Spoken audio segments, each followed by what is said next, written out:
Baik, kita mulai. Baik, Assalamualaikum warahmatullahi wabarakatuh. Ya, Waalaikumsalam warahmatullahi wabarakatuh. alhamdulillah teman-teman, hari ini kita bisa bertemu kembali ya untuk mata kuliah etika profesi. Ya, kali ini kita masuk materi yang ke-11 gitu ya. Nah, ini kalau berbeda dengan materi-materi sebelumnya yang berkaitan dengan apa itu etika profesi, kemudian bagaimana profesi segala macam. Nah, pada bahasan kali ini kita akan banyak membahas mengenai aspek-aspek yang mendukung mengenai adanya etika, gitu ya.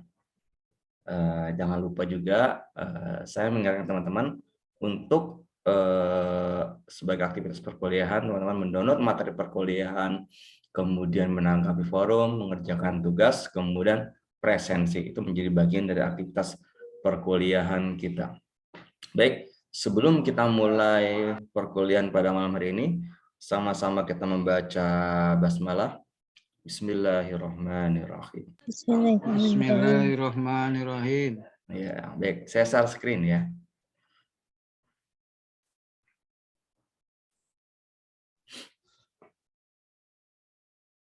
Nah,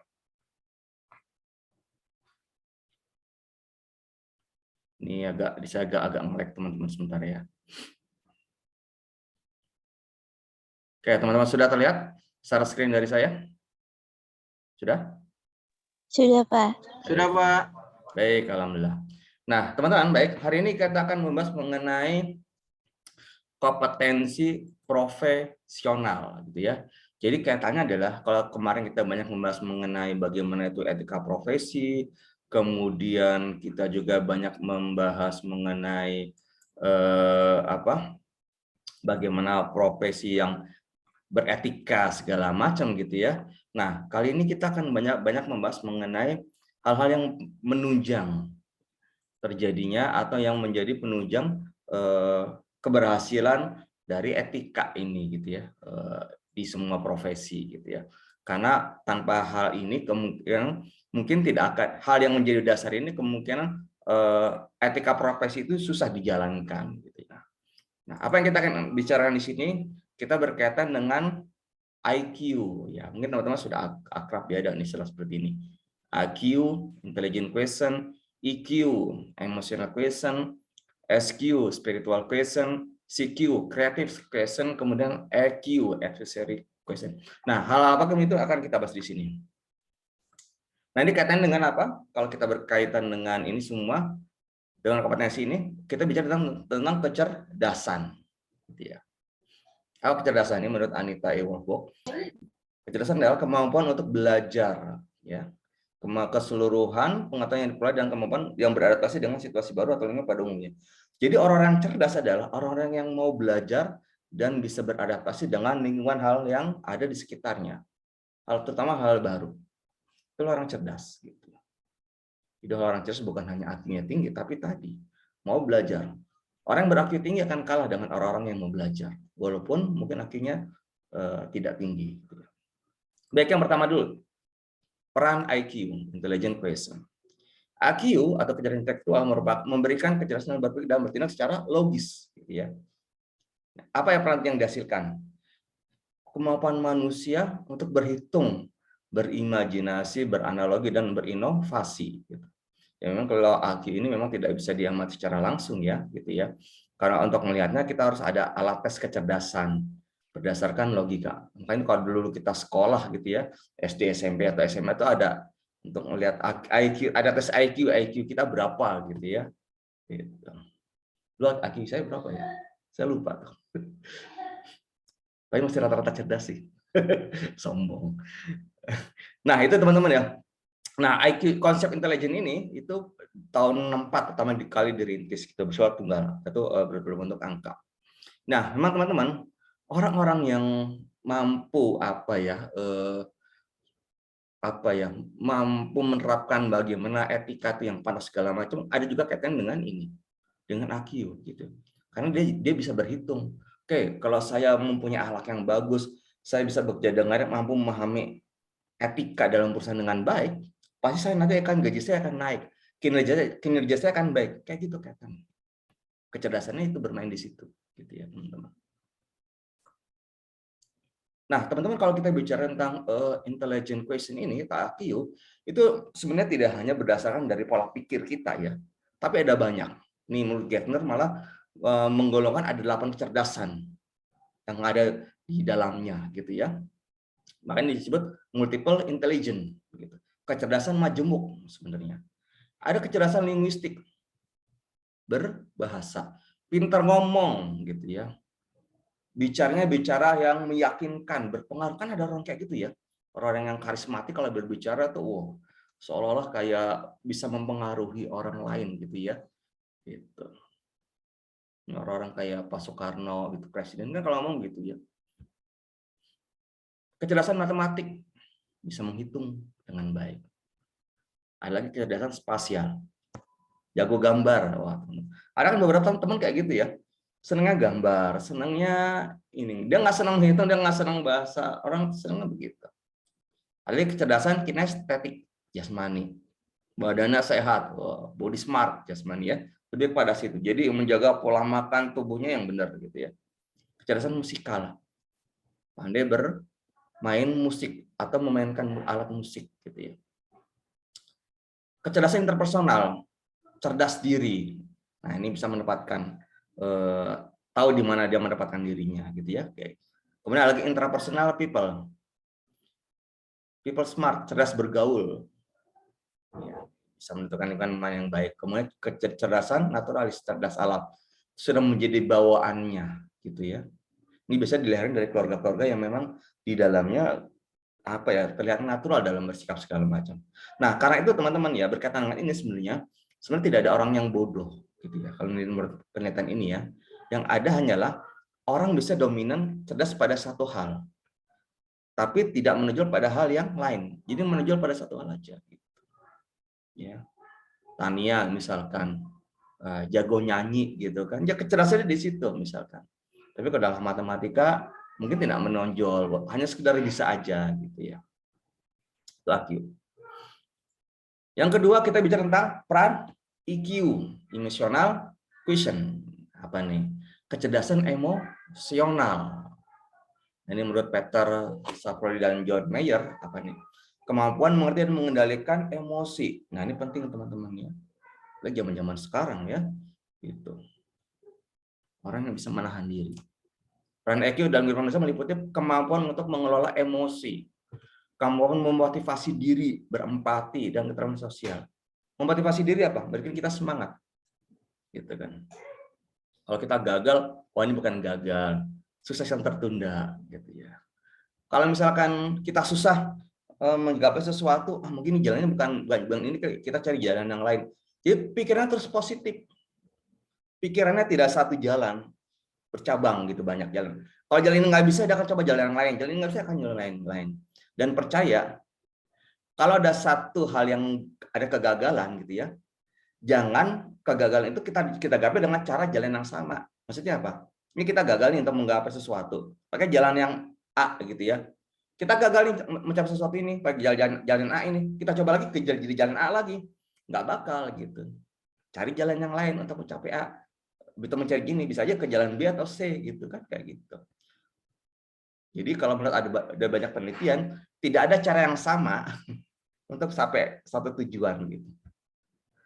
Ya, kalau bisa kita sudah merasakan kalau kita sudah merasakan satu jalan itu, kita merasa gagal gitu ya. Itu salah satu contohnya. Kemudian mampu mengelola emosi. Nah, ini hati-hati. Bisa menahan diri. Terutama kalau dengan orang lain gitu. Mungkin kita kesel, mungkin kita marah. Tapi dengan ini kita bisa menahan diri, itu akan justru menimbulkan empati dari orang lain misalkan. Lihat nih. Menurut penelitian dari psikolog Daniel Goleman, dia bilang apa nih? Orang yang memiliki IQ tinggi, namun memiliki IQ rendah, cenderung lebih sering gagal. Jadi cerdasannya berpikir, cerdas dalam logika berpikir, itu lebih banyak gagal ketimbang orang yang memiliki IQ tinggi, emosionalnya tinggi. Kesuksesan seseorang bahkan 85% dari IQ-nya, emosionalnya. 15% baru dari IQ-nya. Itu dalam bidang pekerjaan ya, kayak gitu. Saya juga pengalaman kayak gitu. Banyak orang-orang yang pintar ahli dalam sesuatu, tapi ketika di pekerjaannya dia tidak bisa menahan dirinya, banyak marah-marah, tidak bisa mengendalikan emosinya, itu biasanya ya pengalaman saya kerja ada orang kayak gitu. Pimpinan saya juga ada yang kayak begitu, sudah nggak lama dia, gitu ya.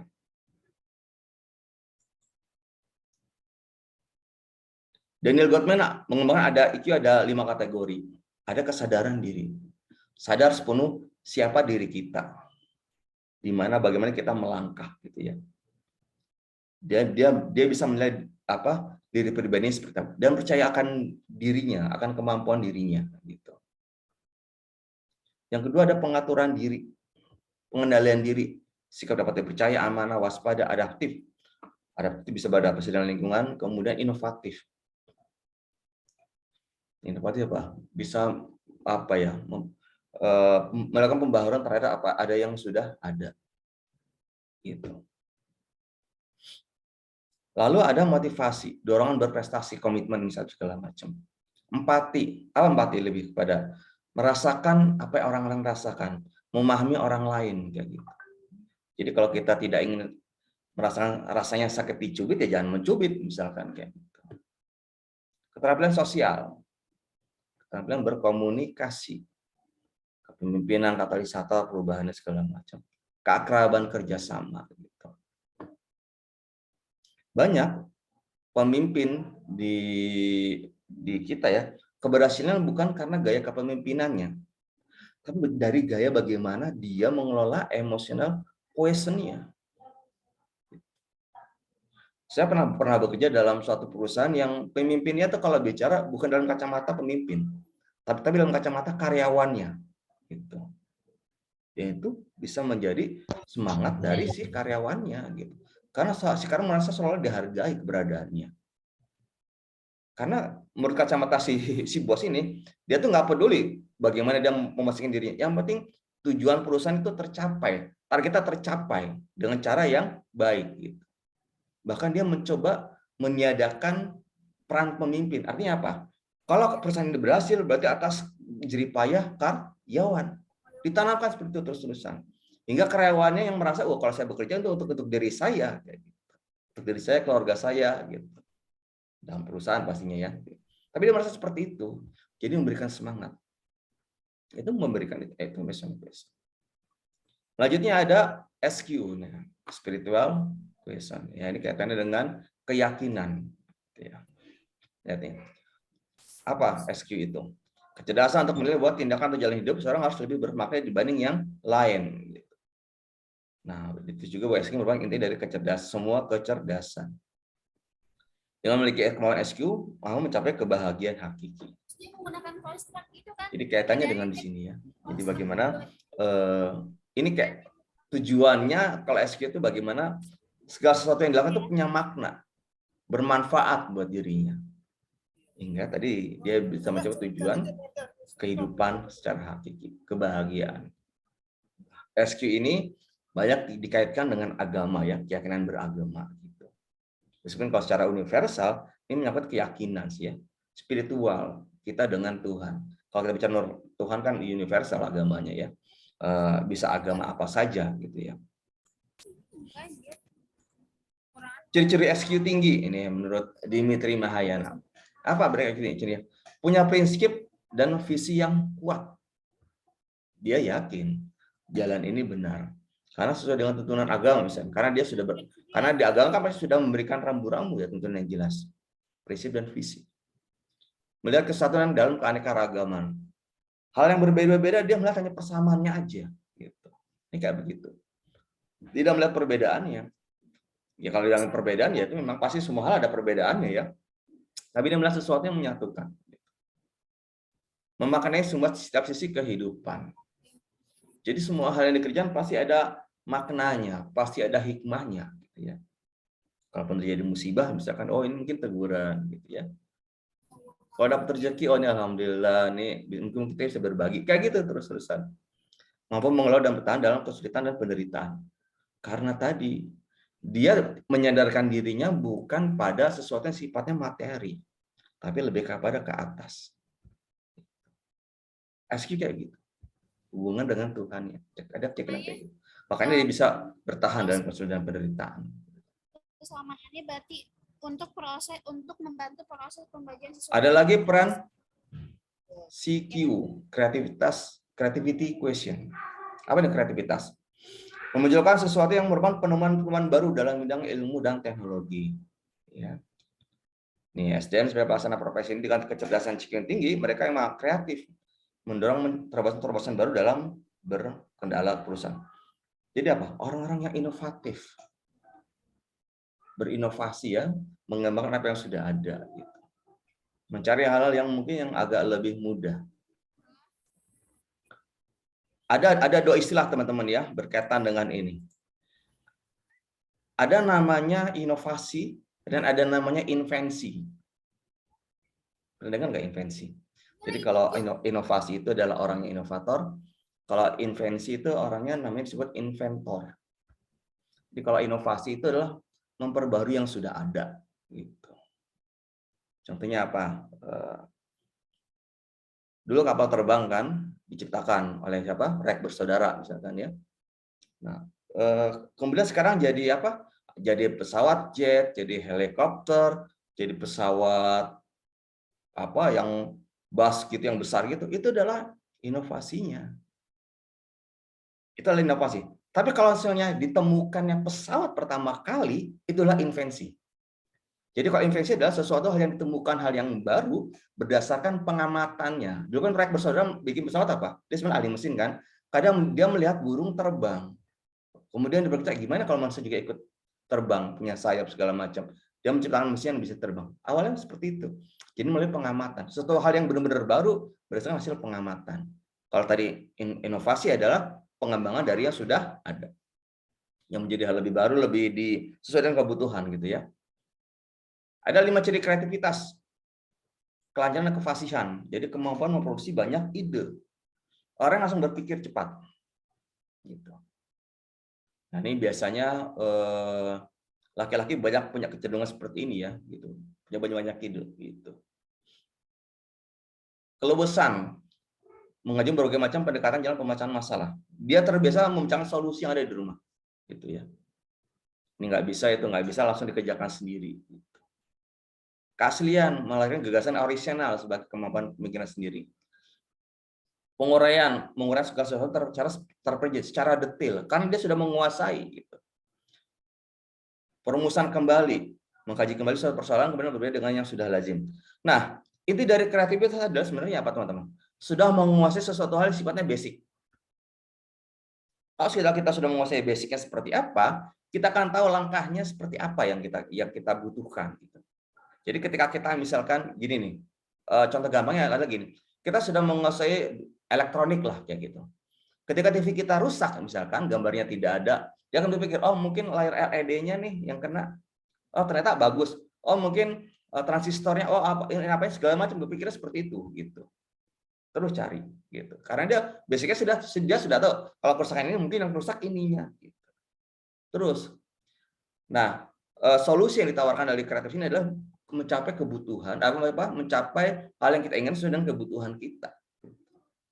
Ini orang kayak gini dibutuhkan perusahaan ya sebagai pemecah masalah gitu, solusi.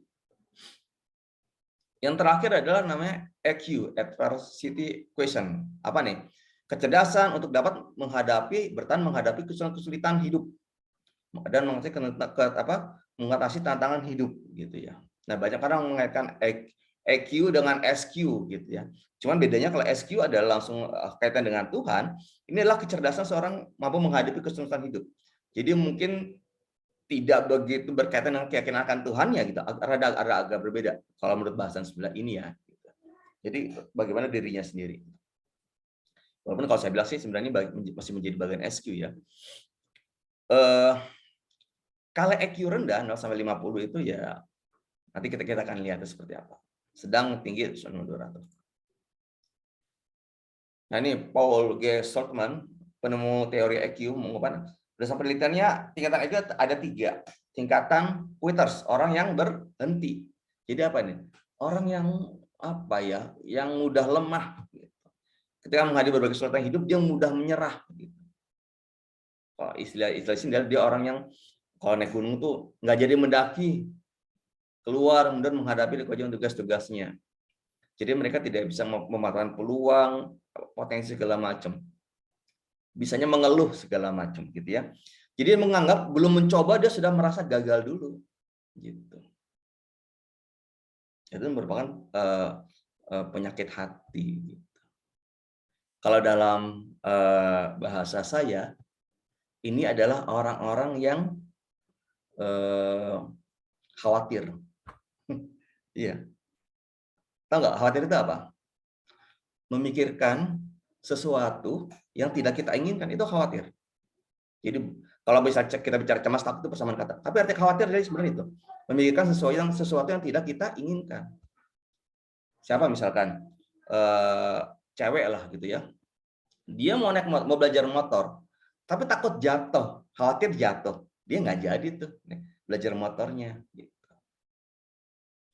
Mau kuliah, takut nggak ada biayanya, nanti gini-gini, jadi sudah takut duluan, khawatir nggak ada biayanya, dia nggak jadi kuliah tuh. Gitu. Khawatir, jadi sudah begitu. Sudah kita pikirkan dulu, memikirkan sesuatu yang tidak kita inginkan.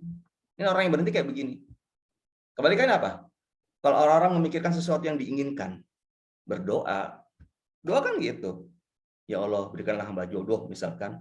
Kayak gitu doa. Dia berusaha gitu. Dia berdoa semoga bisa kuliah.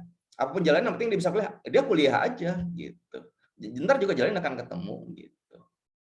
Itu orang-orang yang berdoa. Dia punya pemikiran positif. Gitu ya. Nah, kualitas ini tadi saya bilang lebih cenderung ke sifat khawatir tadi. Orang-orang yang lemah. Kemudian tingkatan campers, orang yang berkemah gitu. Nah, ini orang-orang yang dia sudah berusaha, dia sudah mendaki kalau istilahnya naik gunung nih ya. Tapi kemudian di tengah-tengahnya itu belum capai puncaknya, dia sudah merasa jenuh, sudah bosan, akhirnya berhenti untuk berkemah gitu.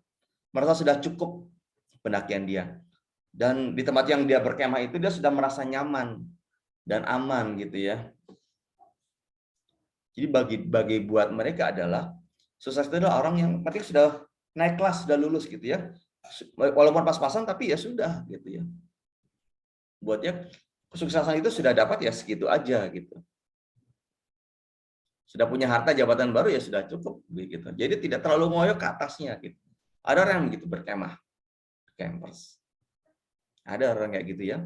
Jadi dia merasa puas dengan apa yang sudah dia dapat. Nah, yang terakhir, tingkat climbers. Orang yang mendaki. Jadi memang yang sumber hidup orang itu ingin mencapai puncak tertingginya. Sampai dia sesuai dengan kemampuan dia. Dan dia akan mengobrolkan semuanya. Fisik, material, dimensi moral, segala macam. Semuanya. Tapi tergantung dari orang tersebut. Buat dia tujuan hidupnya itu buat apa? Kalau yang dia kejar adalah materi, misalkan, ya sudah, dia akan terus mengejar materi itu. Sampai puncaknya bisa jadi kerja sampai direktur, jadi apa. Gitu. Kalau yang mengejar kebahagiaan hidup, misalkan, kayak saya sudah ini, kayaknya saya sudah mendapatkan semuanya, saya ini sudah cukup dengan kebahagiaan yang sudah saya miliki. Dia sudah merasa puas dengan semuanya, dengan tujuan hidupnya sudah tercapai. Gitu. Jadi tergantung bagaimana dia mencapai titik puncaknya merasa di mananya. Gitu. Ya, itu orang yang mendaki. Tapi kalau belum dia dapatkan, dia akan terus mencari. Terus-terusan. Sampai akhirnya dia tingkatan climbers. Orang yang mendaki. Nah, teman-teman, dari semua ini adalah sikap-sikap bagaimana kita punya basic rasa dalam ini untuk ini. Jadi kita bisa punya komitmen dalam diri sini. Punya tanggung jawab, gitu. Punya sikap hal yang positif. Gitu. Dengan punya kecerdasan baik secara emosional, spiritual, emosi segala macam, itu setidaknya dalam kita bekerja mengejar hal yang benar, baik. Secara etika itu bagus. Oke teman-teman, mungkin itu saja ya presentasi dari saya. Sebelum saya buka pertanyaan, mungkin teman-teman saya minta yang bisa on cam kamera, silakan untuk saya ambil screenshotnya dulu, teman-teman. Silakan yang bisa on cam, Mas Firdaus, oke. Lisana, Mas Dwi, oke, Mas Pak, Rizky. maaf Pak, Ya, materinya belum ada di e-learning ya Pak? emang belum ada ya? Di-upload. Belum ada Pak. Oh, nanti saya di kosong sama sekali atau ada case yang lain? Iya, kosong Pak. Di Oh. filenya 0 Pak. Oh, baik, nanti saya cek lagi ya. Iya Pak. Saya Makasih Pak. kirim ya. Baik, nanti saya kirim ya. Baik, teman-teman, saya ambil share screen dulu ya. 1, 2, 3. Oke. Ada tugasnya doang, Pak. Oke, mungkin saya agak ketinggalan kali ya. Saya ambil sekali lagi ya. 1, 2. Nanti saya kirim.